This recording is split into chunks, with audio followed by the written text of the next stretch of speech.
بسم اللہ الرحمن الرحیم۔ السلام علیکم ورحمۃ اللہ وبرکاتہ۔ یہودیوں کا بڑا مجمع اور ان کا ایک عالم ان میں تقریر کر رہا ہے۔ حضرت با یزید بسطامی رحمۃ اللہ علیہ جا کر اس مجمع میں بیٹھ گئے۔ ان کے بیٹھتے ہی ان کے عالم کی زبان بند ہو گئی۔ مجمع میں شور ہوا کہ حضرت بولتے کیوں نہیں؟ عالم نے کہا محمدی ہم میں کوئی محمدی آ گیا ہے، زبان بند۔ انہوں نے کہا اسے کھڑا کر قتل کریں گے۔ کہا نہیں بھائی، جو محمدی ہو کھڑا ہو جائے۔ حضرت با یزید بسطامی رحمت اللہ علیہ کھڑے ہو گئے۔ یہودی نے کہا میں سوال کروں گا، تو جواب دے گا؟ با یزید رحمت اللہ علیہ نے کہا حضرت با یزید رحمت اللہ علیہ نے کہا دوں گا۔ حضرت با یزید رحمت اللہ علیہ نے فرمایا کہ میں ایک سوال کروں گا، تو جواب دے گا؟ کہا دوں گا۔ یہودی عالم سوالات شروع کر دیتے ہیں۔ ایک بتاؤ جس کا دوسرا نہیں؟ فرمایا اللہ ایک ہے، اس کے ساتھ دوسرا نہیں۔ کہا دو بتاؤ جس کا تیسرا نہ ہو؟ فرمایا اللیل والنہار، دن اور رات، اس کا تیسرا نہیں۔ کہا تین بتاؤ جس کا چوتھا نہ ہو؟ فرمایا لوح و قلم کرسی، تین ہے، اس کا چوتھا نہیں۔ کہا چار بتاؤ جس کا پانچواں نہ ہو؟ فرمایا تورات، انجیل، زبور اور قرآن، یہ چار ہے، اس کا پانچواں نہیں۔ کہ پانچ بتاؤ جس کا چھٹا نہیں؟ فرمایا اللہ نے اپنے بندوں پر 5 نمازیں فرض کی ہیں، 6 نہیں۔ کہا 6 بتاؤ جس کا ساتواں نہیں؟ فرمایا خلق السماوات والارض بینہما فی 6 ایام ثم استوی علی العرش، 6 دن میں زمین اور آسمان بنائے، 7 نہیں۔ کہا کہ 7 بتاؤ جس کا 8واں نہیں؟ فرمایا الم تر کیف خلق اللہ 7 سماوات طباقا وجعل القمر فیہن نورا وجعل الشمس سراجا۔ میرا رب کہتا ہے کہ میں نے 7 آسمان بنائے ہیں، اس لیے آسمان 7 ہے، اس کا 8واں نہیں۔ کہا 8 بتاؤ جس کا 9واں نہ ہو؟ فرمایا وَيَحْمِلُ عَرْشَ رَبِّكَ فَوْقَهُمْ يَوْمَئِذٍ ثَمَانِيَةٌ، میرے رب کے عرش کو 8 فرشتوں نے پکڑا ہوا ہے، 9واں نہیں۔ کہا وہ 9 بتاؤ جس کا 10 نہیں؟ فرمایا حضرت صالح علیہ السلام کی قوم میں 9 بڑے بدماش تھے، 10واں نہیں تھا۔ اللہ نے 9 کہا ہے۔ کہا وہ 10 بتاؤ جس کا 11 نہیں؟ فرمایا حج میں کوئی غلطی ہو جائے تو اللہ نے ہم پر 7 روزے وہاں رکھنے ہیں اور 3 گھر پر رکھنے ہیں۔ کہا تلک عشرۃ کاملہ، یہ 10 میں 11 نہیں۔ کہا وہ 11 بتاؤ جس کا 12 نہیں؟ فرمایا حضرت یوسف علیہ السلام کے 11 بھائی تھے، 12 نہیں تھے۔ فرمایا کہا 12 بتاؤ جس کا 13 نہیں؟ فرمایا سال میں اللہ نے 12 مہینے بنائے ہیں، 13 نہیں۔ کہا وہ 13 بتاؤ جس کا 14 نہیں؟ فرمایا حضرت یوسف علیہ السلام نے اپنے باپ سے کہا سا میں نے 11 ستارے دیکھے ہیں، ایک سورج دیکھا ہے، ایک چاند دیکھا ہے جو مجھے سجدے کر رہے ہیں، یہ 13 ہے، 14 نہیں۔ کہا وہ بتاؤ کیا چیز ہے جس کو خود اللہ نے پیدا کیا ہے، اس کے بارے میں خود ہی سوال کیا۔ فرمایا حضرت موسیٰ علیہ السلام کا ڈنڈا اللہ کی پیداوار ہے، لیکن خود سوال کیا اے موسیٰ تیرے ہاتھ میں کیا ہے؟ کہا کہ بتاؤں سب سے بہترین سواری کیا ہے؟ فرمایا گھوڑا۔ کہا کہ بتاؤ سب سے بہترین دن؟ فرمایا جمعے کا دن ہے۔ کہا کہ بتاؤ سب سے بہترین رات؟ فرمایا لیلۃ القدر ہے۔ کہا کہ بتاؤ سب سے بہترین مہینہ؟ فرمایا ماہ رمضان المبارک ہے۔ کہا کہ بتاؤ کون سی چیز ہے جس کو اللہ نے پیدا کر کے اس کی عظمت کا اقرار کیا؟ فرمایا اللہ نے عورت کو مکار بنایا ہے اور اس کے مکر کا اقرار کیا ہے۔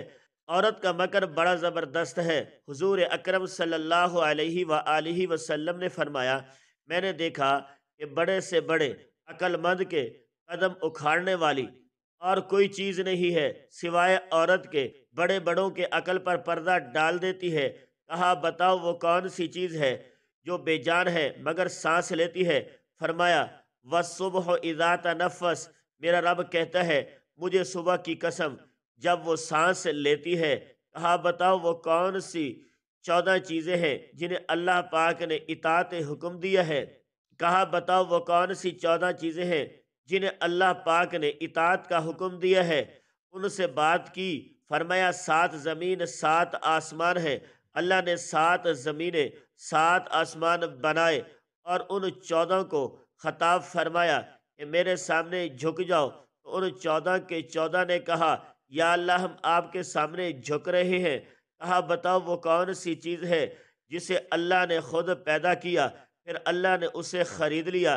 فرمایا اللہ تعالیٰ نے مسلمانوں کو پیدا کیا ہے، ان کو خود خرید لیا ہے جنت کے بدلے میں۔ ان اللہ اشترى من المؤمنین انفسهم واموالهم بان لهم الجنہ۔ اے مسلمان اللہ کی قسم، نہ تو بیوی کا ہے، نہ تو بچوں کا ہے، نہ تو تجارت کا ہے، نہ تو صدارت کا ہے، نہ تو حکومت کا ہے، نہ تو کسی جماعت کا ہے، تو اللہ اور اس کے رسول کا ہے۔ اگر تو اللہ اور رسول کا بن کر چلے گا تو یہ سارا نقشہ تیرے تابع ہو کے چلے گا، اور اگر اللہ اور رسول سے ٹکرائے گا تو اللہ تجھے ذلیل و خوار کر کے چھوڑے گا۔ کہا بتاؤ وہ کون سی بے جان چیز ہے جس نے بے جان ہو کر بیت اللہ کا طواف کیا؟ فرمایا حضرت نوح علیہ السلام کی کشتی پانی پر چلی، اور چلتے چلتے جب بیت اللہ پر آئی تو بیت اللہ کے 7 چکر لگائے۔ کہا بتاؤ وہ کون سی قبر ہے جو اپنے مردے کو لے کر چلی؟ فرمایا حضرت یونس علیہ السلام کی مچھلی جو اپنے اندر حضرت یونس علیہ السلام کو بٹھا کر 40 دن تک پھرتی رہی، اور وہ قبر کی طرح تھی، قبر کی طرح چل بھی رہی تھی۔ اللہ کی قدرت کاملہ غالبہ حضرت یونس کو مچھلی کے پیٹ میں بٹھا کر نہ مرنے دیا، نہ بھوکا رکھا، نہ پیاسا رکھا، نہ بیمار کیا، نہ پریشان کیا، بلکہ مچھلی کو شیشے کی طرح کر دیا۔ حضرت یونس علیہ السلام مچھلی کے پیٹ میں بیٹھ کر ساری دنیا کا تماشا دیکھتے، اندر سے باہر کا منظر دیکھتے۔ مچھلی کا ایک ہی معدہ ہے اور اس میں غذا بھی آ رہی ہے، لیکن حضرت یونس علیہ السلام امانت ہے، آرام سے بیٹھے ہیں۔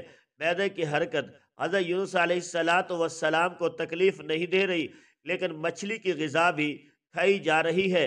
حضرت یونس علیہ السلام امانت کر حضرت یونس علیہ السلام امانت بن کر بیٹھے ہوئے ہیں۔ کہا بتاؤ وہ کون سی قوم ہے جس نے جھوٹ بولا پھر بھی جنت میں جائے گی؟ فرمایا حضرت یوسف علیہ السلام کے بھائی، حضرت یوسف علیہ السلام کے بھائی شام کو آئے اور بکرے کا خون کرتے کے اوپر مل کر آئے اور جھوٹ بولا۔ حضرت یوسف علیہ السلام کو بھیڑیا اٹھا کے لے گیا، لیکن حضرت یعقوب کے استغفار پر، ان کی توبہ کرنے پر اللہ انہیں جنت میں داخل فرمائیں گے۔ کہا بتاؤ وہ کون سی قوم ہے جو بچے ہوں گے پھر بھی جہنم میں جائیں گے؟ فرمایا یہودی اور عیسائی ایک بول میں بچے ہیں۔ یہودی کہتے ہیں عیسائی باطل پر ہیں، اور عیسائی کہتے ہیں کہ یہودی باطل پر ہیں۔ اس میں دونوں بچے ہیں۔ وقالت الیہود لیست النصارى علی شیء وقالت النصارى لیست الیہود علی شیء، دونوں بچے ہیں اس میں، لیکن دونوں جہنم میں جائیں گے۔ اس کے علاوہ اور بھی بہت سے سوالات ہیں، لیکن وقت بہت ہو گیا اس لیے باقی کو چھوڑ رہا ہوں۔ اب حضرت بایزید بستانی رحمۃ اللہ علیہ نے فرمایا اب میرا بھی ایک سوال ہے، میں صرف ایک سوال کروں گا، جواب دو گے؟ کہا دوں گا۔ فرمایا مجھے بتائیے جنت کی چابی کیا ہے؟ یہودی عالم خاموش ہو گئے، تو نیچے مجمع سے لوگوں نے کہا کہ بولتے کیوں نہیں؟ تم نے سوالوں کی بچھاڑ کر دی، اور وہ ہر ایک کا جواب دیتا رہا، اب ایک بھی جواب نہیں دے رہے۔ کہنے لگا جواب مجھے آتا ہے مگر تم مانو گے نہیں۔ یہی آج ہم کہتے ہیں کہ جناب مجھے سارا پتہ ہے، تم مانتے کیوں نہیں؟ کہتے ہیں کیا کریں، مجبور ہیں۔ اسی مجبوری کو توڑنے کے لیے کہتے ہیں کہ اللہ کے راستے میں نکلا جائے۔ یہودی عالم نے کہا جواب دو، تو مجھے آتا ہے، مانو گے نہیں؟ کہنے لگے اگر تو کہے گا تو ہم مانیں گے۔ جنت کی چابی تو محمد الرسول اللہ صلی اللہ علیہ وآلہ وسلم ہے۔ حضور اکرم صلی اللہ علیہ وآلہ وسلم نے ارشاد فرمایا جنت کی چابی میرے ہاتھ میں ہے اور جنت کا جھنڈا میرے ہاتھ میں ہے۔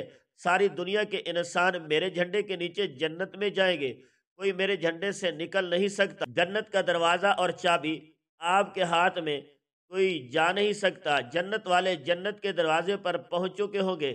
وسیق الذین اتقوا ربهم الی الجنت زمرا حتی اذا جاؤها وفتحت ابوابها، دروازے پر کھڑے ہیں، دروازے بند ہیں، حضرت آدم کے پاس آتے ہیں، اے ہمارے باپ تو ہی ہمارا جد اول ہے، حضرت آدم کے پاس آتے ہیں، اے ہمارے باپ، تو ہی ہمارا جد اول ہے، تو ہی ہمارا سب سے بڑا ہے، تو ہی جنت کا دروازہ کھلوا۔ وہ ارشاد فرمائیں گے کہ ارے میں نے ہی تو تمہیں جنت سے میں نے ہی نکلوایا تھا، تمہیں میں کس طرح لے جاؤں؟ یہود عالم نے کہا جواب تو مجھے آتا ہے، تو مانو گے نہیں؟ کہنے لگے اگر تو کہے گا تو ہم مانیں گے۔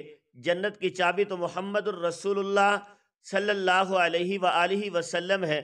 حضور اکرم صلی اللہ علیہ وآلہ وسلم نے ارشاد فرمایا کہ جنت کی چابی میرے ہاتھ میں ہے اور جنت کا جھنڈا میرے ہاتھ میں ہے۔ ساری دنیا کے انسان میرے جھنڈے کے نیچے جنت میں جائیں گے، کوئی میرے جھنڈے سے نکل نہیں سکتا۔ جنت کا دروازہ اور چابی آپ کے ہاتھ میں سے کوئی لے نہیں سکتا۔ جنت والے جنت کے دروازے پر پہنچ چکے ہوں گے۔ وسیق الذین اتقوا ربهم الی الجنت زمرا حتی اذا جاؤها وفتحت ابوابها، آئے ہیں دروازے پر کھڑے ہیں، دروازہ بند ہے، حضرت آدم کے پاس آتے ہیں، اے ہمارے باپ، تو ہمارے راہ، ہمارا تو جد اول ہے، تو ہمارا سب سے بڑا ہے، تو ہی جنت کا دروازہ کھولا۔ وہ ارشاد فرمائیں گے ارے میں نے ہی تو تمہیں جنت سے نکلوایا تھا۔